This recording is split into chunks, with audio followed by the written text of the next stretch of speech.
Paano nga ba magbayad ng SS contribution through Maya or Maya Business?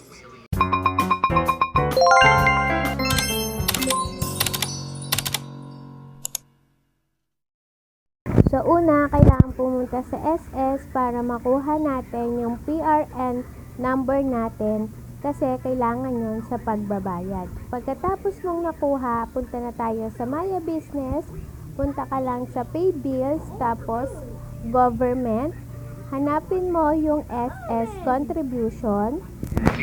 Ayan, pag napuntahan mo na yan, is-fill-upan mo lang yan. Yung account number, ayan yung PRN number, ayun yung ilalagay mo dyan. Tapos, enter mo yung amount, kung magkano yung amount na babayaran mo base dun sa ginawa mo sa SS mo. Tapos, lagay mo lang yung number mo, kung voluntary or self-employed. Tapos, yung account type is yung PRN. Tapos, lagay mo yung email mo at yung pangalan. Voluntary ka, lagay mo yung pangalan mo.